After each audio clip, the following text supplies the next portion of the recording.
Hi, this is Randy Stone. I cover the Nightbeat for the Chicago Star. Stories start in many different ways. This one began when I bumped into a wonderful legend out of the past and watched that legend die before my eyes. Nightbeat, starring Frank Lovejoy as Randy Stone.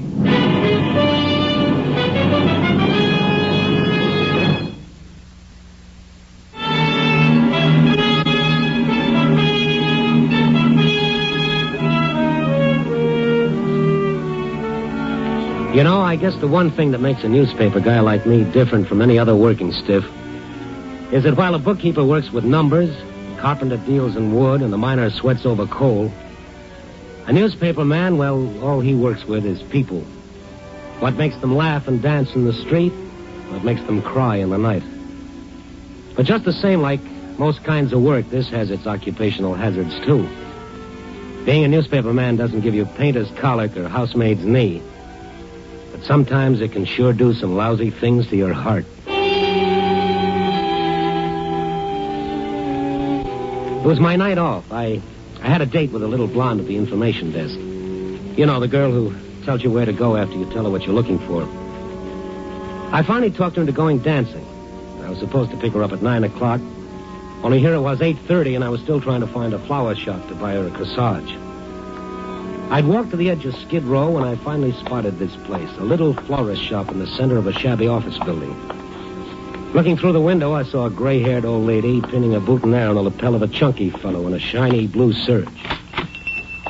As I came through the front door, the fellow spun around like he was expecting the worst. Will you hold still so I can get this flower in place? I'm sorry, Mrs. Dunlap.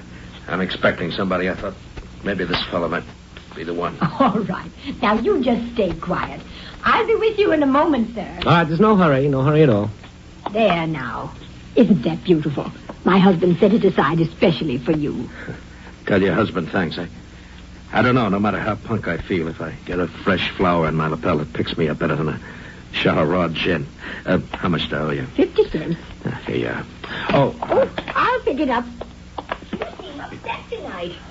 This person you're going to meet must be quite important.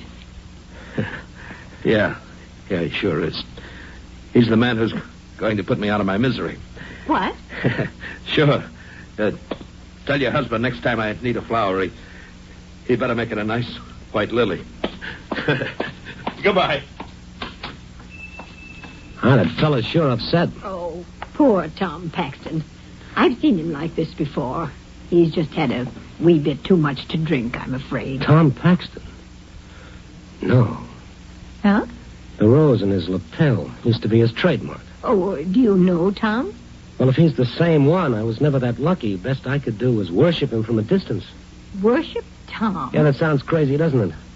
10 years ago, when I was in college, Tom Paxton was the greatest football star we'd ever had. He was one of the greatest in the country. He was a legend. Oh, well, it can't be the same man. I don't know. Once you get over the shock, the resemblance is there, and that rose in the lapel. I don't know, lady, but I'm going to find out.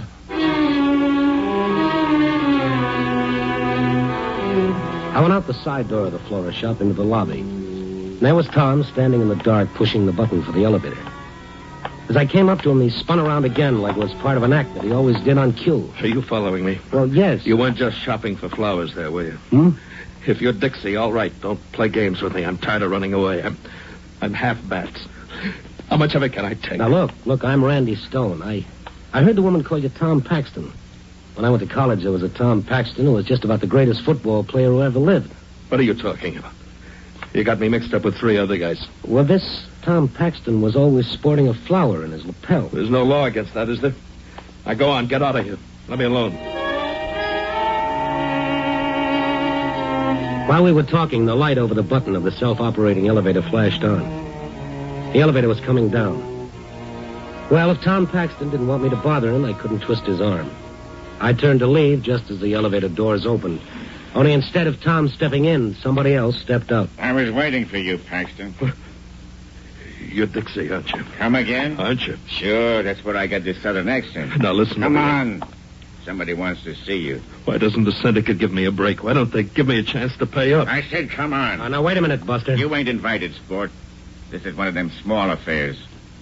Paxton, This gun in my pocket, it ain't one of them gadgets you pull the trigger and a cigarette pops out. Come on.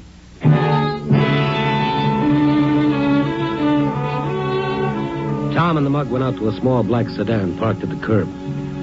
As the car raced down the street, I ran across the lobby into Dunlop's flower shop and called the police. When the squad car arrived, I told the boys what little I knew. We found Tom's office on the 4th floor. It told me more about his life since he left college than a 600-page biography. A battered couch, a filing cabinet with nothing filed away except a half-empty bottle of gin, and a beaten-up desk that gave up a couple of old racing forms. And then on the wall behind the desk, I saw something that really grabbed my heart. A picture of the college football team, with Tom right in front with a pigskin in his arms, smiling defiantly like nothing bad could ever happen to him. I hung around after the police left. The picture made me feel low. I wondered how many beatings you had to take to go from All-American to Skid Row to maybe the county morgue. Then the office door opened, and Tom was standing in the doorway. Only he looked different. He didn't seem to be so frightened anymore. Well, I hear there were cops all over the place. What are you trying to do, get me some publicity? Did Dixie give you a stay of execution? No, that wasn't Dixie. Just one of Frank Burr's tough guys. Burr, the big-shot Politico? Yeah, that's right. Had a little assignment for yours truly. Oh, yeah? How many times do you have to vote for him? No, it's nothing like that. I'm going to conduct a little investigation. So you remembered the old halfback, huh? I thought you didn't know what I was talking about. Oh, well, I had a lot on my mind downstairs. Wasn't in any mood to chew the fat. Well, what are you doing these days? I work on a newspaper. Oh, is that so? Oh. Well, me, like you see, I went into the investigating game. It's not much of an office, but if big shots like Burr come to me, I guess it's not so bad, huh? No, I guess not. Say, this fella Dixie I mentioned, I don't want you to get any funny ideas about him. I just gambled a little over my head, like anybody does now and then. Well, I owe the Syndicate a few $1,000, so they think they can scare me by putting their hatchet men on my trail. Only if you remember Tom Paxton, no, he don't scare so easy. Right? That's right. Now, that reminds me, I better call the boys right now and tell them I'll settle up at the end of the week. I don't want them losing any sleep on my account.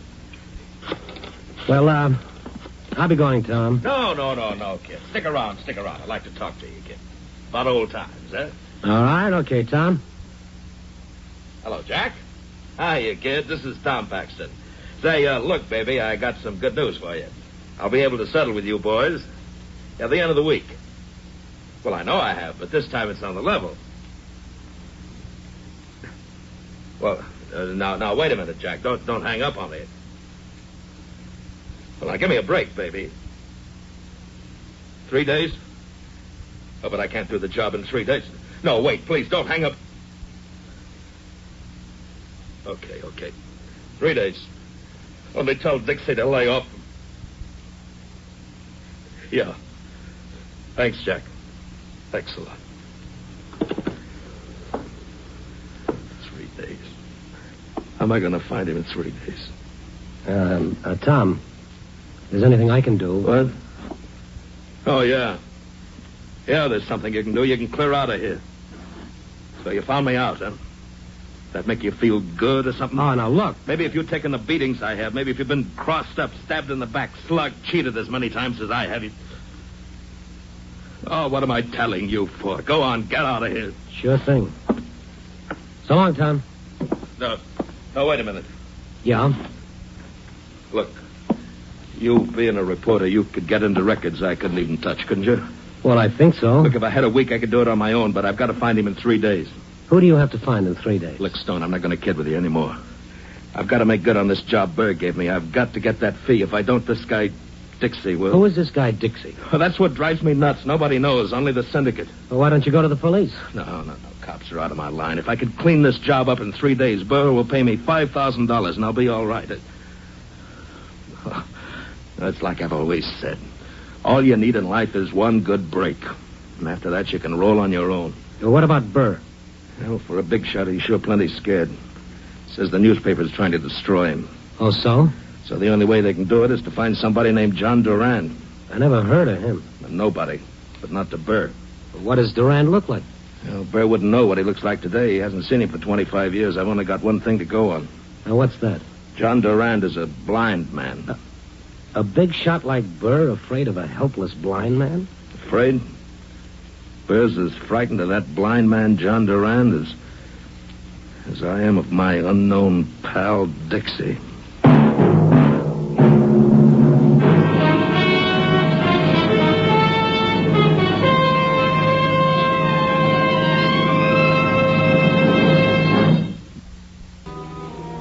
Tom and I started work the next morning, right after he picked up a fresh, sweet-smelling rose from Mr. and Mrs. Dunlap's florist shop in the lobby.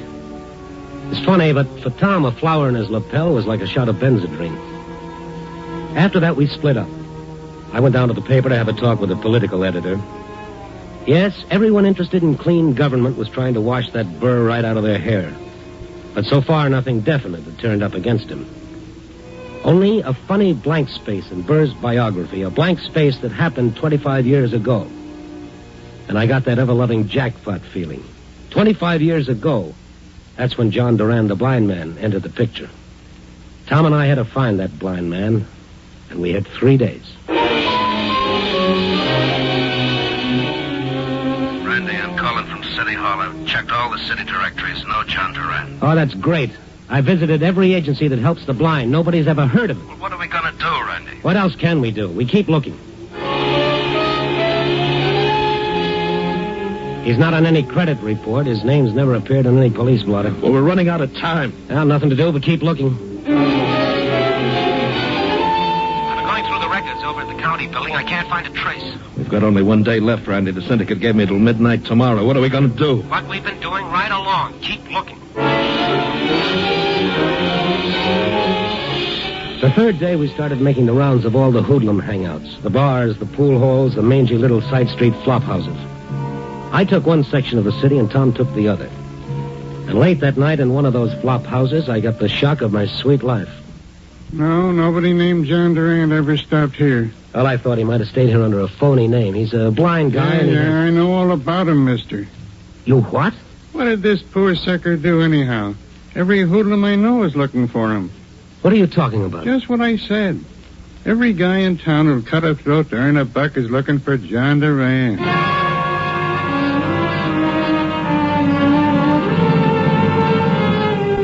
It was after 9 p.m. when I got back to Tom's office to break the news to him. Poor guy, he thought Burr had given him an exclusive assignment. And all the time, Burr had set up a private manhunt. He'd unleashed every mad dog in town to track down John Durand. When I got to the office, the door was open, but Tom wasn't around. I sat down to wait for him, and the phone started ringing. Hello? I'd like to speak to Mr. Paxton. Well, he's not around right now. Any message? Yes, this is Frank Burr calling. Oh, yes. You can tell Mr. Paxton that he can stop his search for John Durand as of now. Does that mean you found him? Oh, you know about it, eh? Oh, yes, I'm helping Paxton. Did you find Durand? No. But I know where I can find him when I want to. I see. Well, then I guess that winds things up. Yes. Tell Mr. Paxton, will you please? Yeah, I'll look, as long as it's all over with. Why have you been so anxious to catch Durand? After all, he's only a blind man, and Mm-hmm. I'll ask a silly question. You get a silly answer. I had just hung up the phone thinking, poor Tom, now there's no way out for him. His 3 days were just about all washed up. Now there was nobody left but his friend Dixie. And then, like I'd said a magic word or something, the door to Tom's office started slowly opening. Tom came in leading a little old guy with smoked glasses and a white cane. Tom, you found him. You found Durand. I should be so lucky. No, this is Mr. Graham, one of the directors of the Institute for the Blind. Hello. How do you do? I'm going batty, banging my head against walls. I figured maybe Mr. Graham might give us a lead. Oh, Mr. Graham, this is Randy Stone. How do you do, sir? I hope I can be of service. Oh, thank you, but I'm afraid it's too late, Mr. Graham. Too late? What do you mean? Oh, Burr just called. He's found Durand. You can forget that $5,000 fee. You're, fired. And Dixie comes into the picture again. The syndicate gave me only until tonight. Yeah, excuse me while I make a call.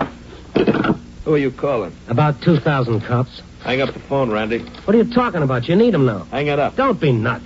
All right, I'll hang it up for you. Now, what's that for? Call in the cops. big deal.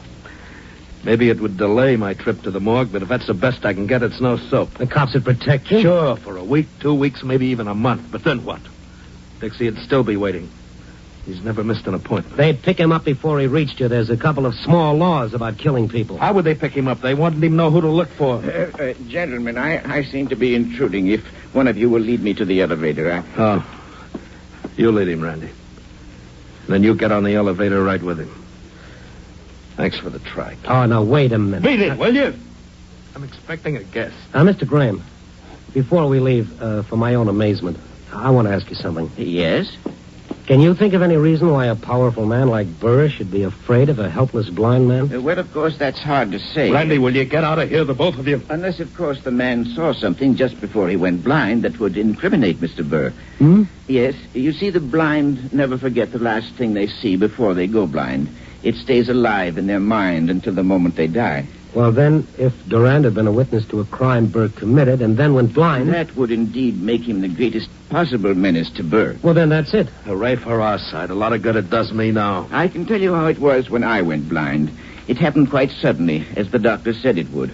I was out in the country with my family. Wildflowers everywhere. And now that my blindness has made me so overly sensitive to the lovely scent of flowers, the picture is even more real. You know, it's a strange thing about flowers. The blind man kept talking softly, more to himself than to us. Tom had spun his swivel chair around so that he was looking out of the window. The back of his shirt collar was soaking wet. I knew the pressure was building up inside him like steam in a boiler. Absently, he'd been taking the ever-present flower from his lapel, and he was tearing it apart with nervous fingers. And then Tom's back stiffened. He was staring through the window down at the dark street. I looked over his shoulder. A big car had stopped a short way down the street. A heavy-set, well-dressed man had stepped out. As he passed under the street lamp in front of the flower shop, I recognized him from his pictures. Burr.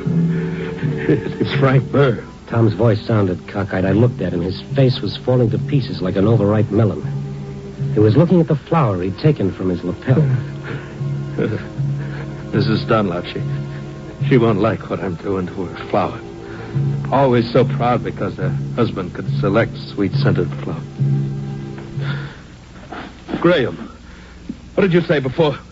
Now that my blindness has made me sensitive to the scent of flowers. Yes, I see. Mr. Dunlop, the florist. I never had a good look at him. He was always puttering around and back. You think? I know. John Durand was always just downstairs in the lobby. And there's still time for me, Randy. There's still time.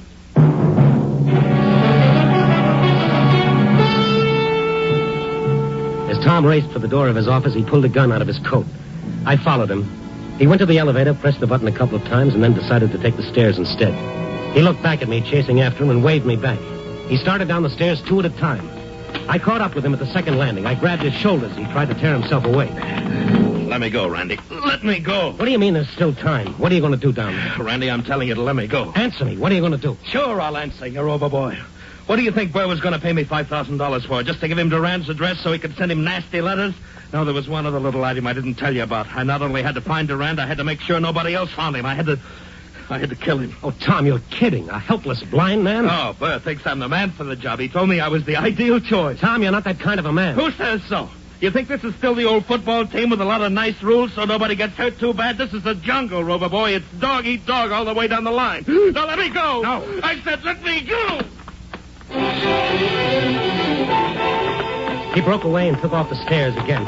But Tom had put on a lot of fat since college days, and walking the Nightbeat had kept me lean. I caught up with him just as we reached the lobby.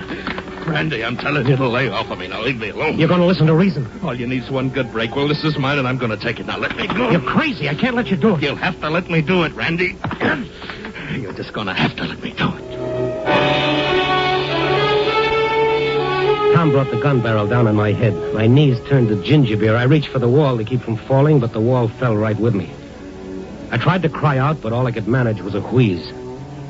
Helplessly, I watched Tom, with the gun still in his hand, go through the lobby entrance into the florist shop. Oh, Tom.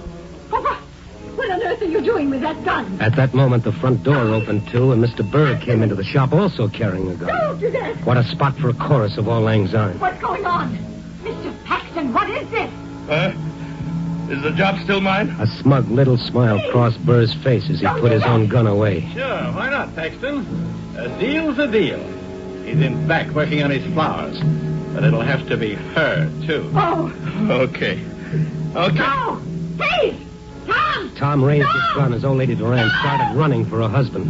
And then Tom seemed to hesitate, like something was going through his mind.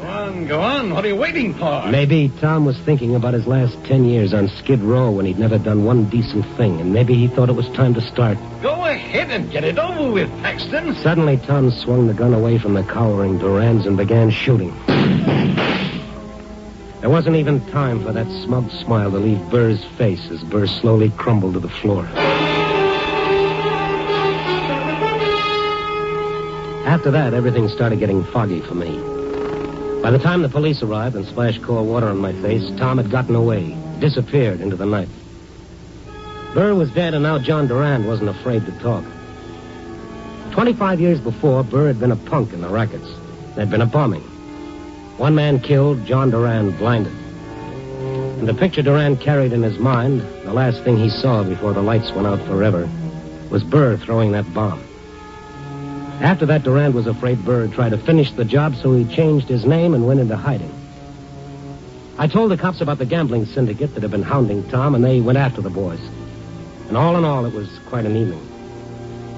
Then around 3:30 in the morning, while I was sitting up in my office trying to bat out my Nightbeat story, my telephone started ringing.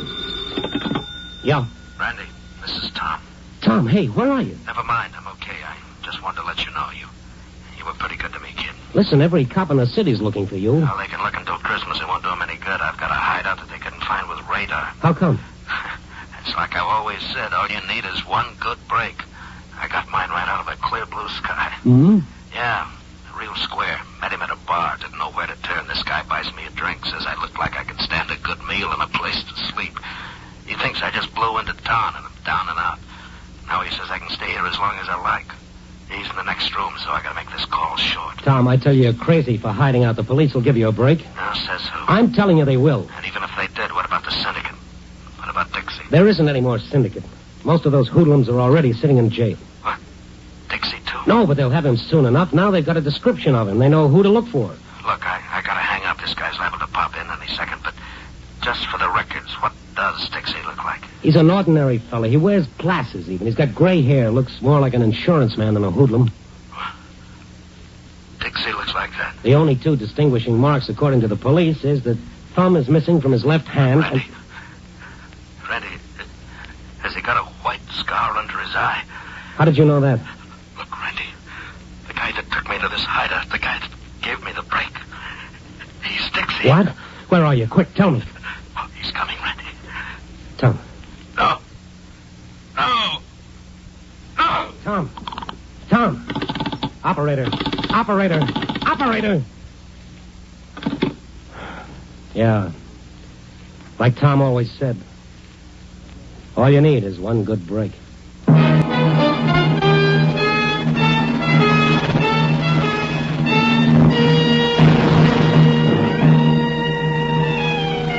Tomorrow? Sure, a nice, pleasant morrow coming right up. Well, maybe not so pleasant. Tom had been dead a long time before Dixie caught up with him.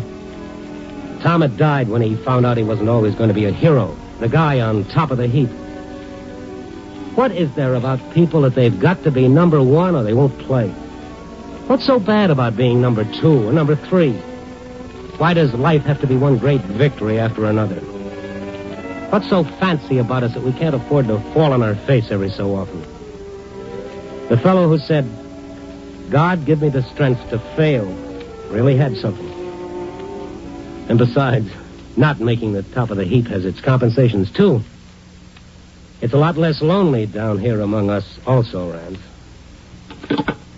Copy, boy.